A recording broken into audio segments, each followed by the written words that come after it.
Big Trev here again. We're going to talk about race number 22, and it was Watkins Glen.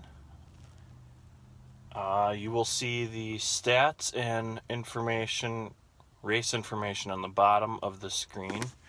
There, it's better with the light. I do apologize, but if the weather would cooperate, I would do this outside. So, Kyle Busch started on pole, and Watkins Glen, I'm just going to say this from the beginning, it was kind of boring. The race had basically one caution.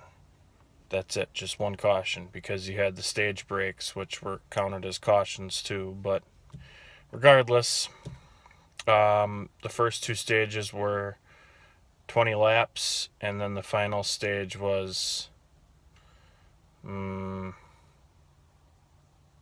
60 laps. That's what it was. But again, we didn't have much action, and it turned into a fuel mileage race. So because of that, I despised it, and I've been kind of holding off on doing this, getting this video done, but here I am doing it. It's just not much really to talk about, so I'm going to keep it short and simple. Martin Truex won. He's still leading the points, and we head off to Michigan. Hopefully that doesn't come into a fuel mileage race. For God's sakes, I just can't stand fuel mileage races, because that's not racing. You're going slow to go fast, and I don't agree with that. But we got Michigan, which sometimes comes down to fuel mileage as well. And then we got Bristol coming up, so hopefully that would be a little more exciting. I'm not saying I want yellow fever, but we need a little bit more excitement. And I will tell you this, the broadcast kind of really dropped the ball on making it exciting. They went through the field once, and they skipped cars when they were doing it. They would start with like 7th place, go to 10th place, go to 15th, and it's like, that's not through the field. You're skipping cars. Start from number 1 and go all the way through the lead lap cars, or at least the top 20.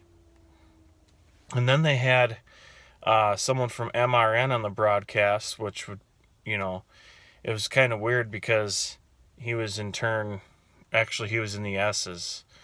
And then they had Jeff Burton in turn 6 and 7 or whatever it was, and it's like, come on. And Rick Allen was not there either, and I thought that was problems for the broadcast. I really did. I thought that was big problems when you don't have Rick. And Lee Diffie filled in for him, but that's my analysis overall. Is I'm gonna,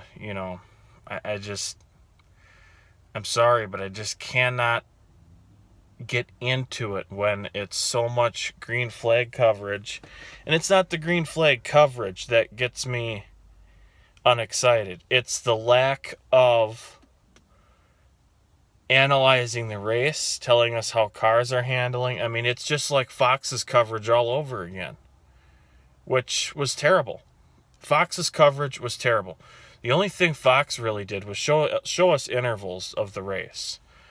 And that's one thing NBC is lacking on. But anyway, about this race, I really don't have much to say. Martin Truex won it, and Matt Kenseth really needed a win.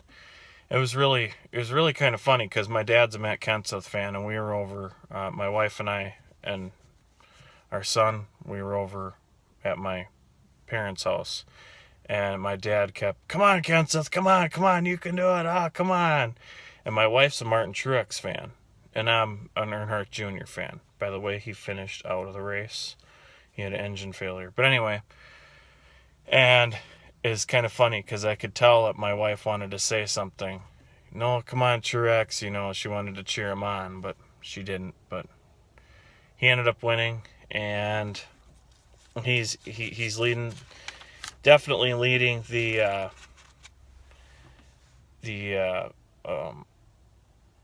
points, or the points and the championship. What am I trying? Playoff points. There we go. Yeah, so Kenseth was second. Daniel Suarez was third. Denny Hamlin was fourth. And Clint Bowyer was fifth. Kurt Busch sixth. Kyle Busch seventh. Dave Blaney eighth. Or not Dave Blaney, I'm sorry. Ryan Blaney. Ninth was AJ Allmendinger. And 10th was Eric Jones. So Eric Jones gets a top 10 out of it. And yeah, a couple notables here. Johnson finished 29th. Earnhardt Jr. finished 37th.